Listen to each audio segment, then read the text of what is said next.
မိမိရဲ့နေ့စဉ်ဘဝမှာစိတ်နှလုံးအေးချမ်းစွာချမ်းချမ်းသာသာ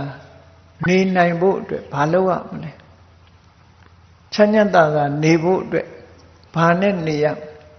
လူလောကဆိုတာသာဝနေတွေနဲ့တောကတွေရှိတယ်။သားရည်သမီးရည်ဆိုတာလို့စိတ်ပူရတဲ့အချက်တွေအများကြီးရှိတယ်။အဲ့ဒီလိုစိတ်ပူပြီးတော့နေတဲ့လောကကြီးထဲမှာစိတ်အေးချမ်းသာစွာဘယ်ပုံနေမလဲလို့ဆိုမြတ်စွာဘုရားရဲ့ခုံကိုအာယုံပြုပြီးတော့နေမယ်မြတ်စွာဘုရားရဲ့ခုံတွေကျေးဇူးတွေဘုရားဆိုတာနော်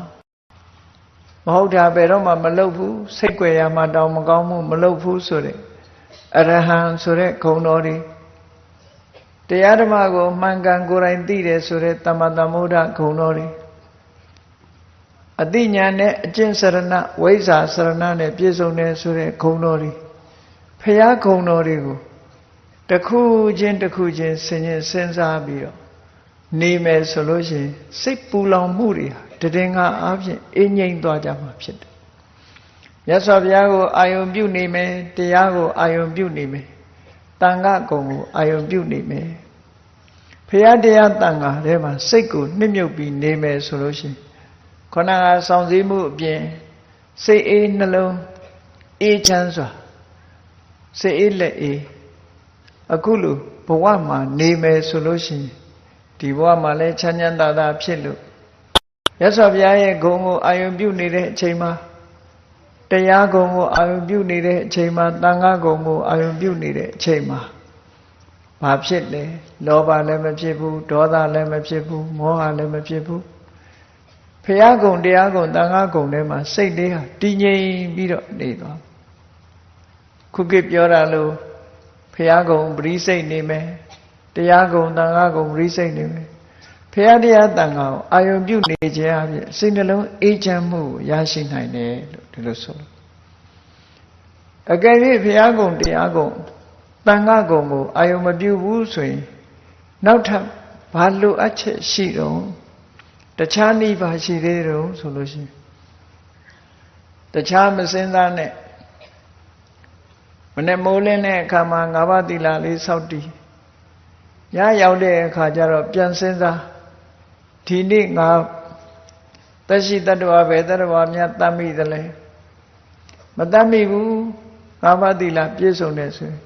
ကိုယ်သီလလေးကိုတမိုးထားပြီးငါဟာဒီကနေ့ယဟနာပုဂ္ဂိုလ်တွေနေနီးကားနဲ့ငါအောင်မြင်နေရပြီဒီကနေ့ဘယ်တတ္တဝါကိုမှငါမတတ်ဘူးအင်မတန်ကောင်းရတဲ့အချင်းတစ်ခုကိုငါ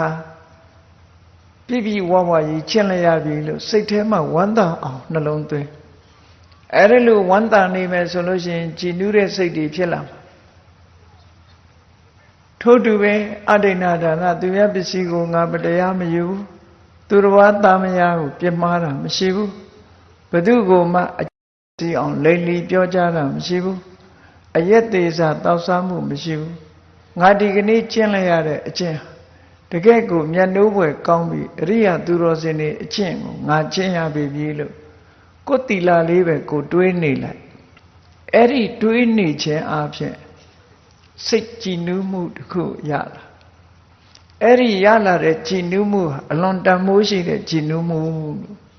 စိတ်အေးချမ်းမှုစိတ်နှလုံးအေးချမ်းပြီးပူလောင်တဲ့ဘဝတခဏလေးမှာตาရည်သမီးရည်စီးပွားရေးဆိုတာလေးကိုခဏမေ့ထားလိုက်ပြီး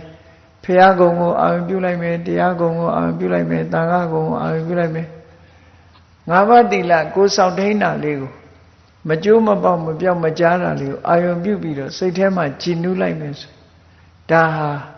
ဒိဋ္ဌဓမ္မဒုက္ခဝိဟာရလက်ရှိဘဝမှာချမ်းချမ်းသာသာနေထိုင်ခြင်းလို့ဒီလိုဆိုလို့စောင့်စည်းမှု9ရက်နဲ့ပြည့်စုံပြီးတော့မျက်မှောက်ဘဝမှာစိတ်အေးလက်အေးချမ်းချမ်းသာသာနေထိုင်မှုဟောဒီမျိုးဘုရားဂုဏ်ကိုအာရုံပြုတယ်တရားဂုဏ်ကိုအာရုံပြုတယ်သံဃာဂုဏ်ကိုအာရုံပြုတယ်ကိုယ်သီလကိုဆင်ញင်ပြီးတော့သီလရဲ့တန်ဖိုးကိုစိတ်ထဲမှာမျက်မျက်နှုံနှုံထားတယ်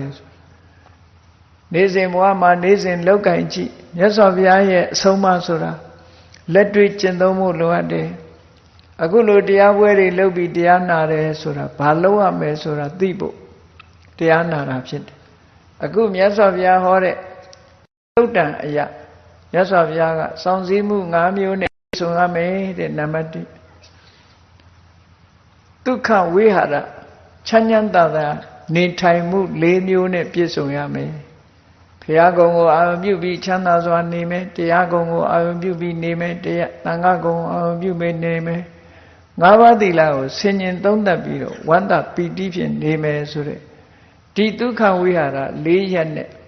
ပြည့်စုံပြီဆိုတဲ့ပုဂ္ဂိုလ်ဟာကိုအပင်ငရဲလွတ်ပြီဆိုတာဆုံးဖြတ်ချက်ချနိုင်တယ်လို့မြတ်စွာဘုရားကဒီသုတ်တံသူများကိုမေးစရာမလိုဘူးဒီအချက်တွေကိုမှလုံလောက်တယ်ဆိုရင်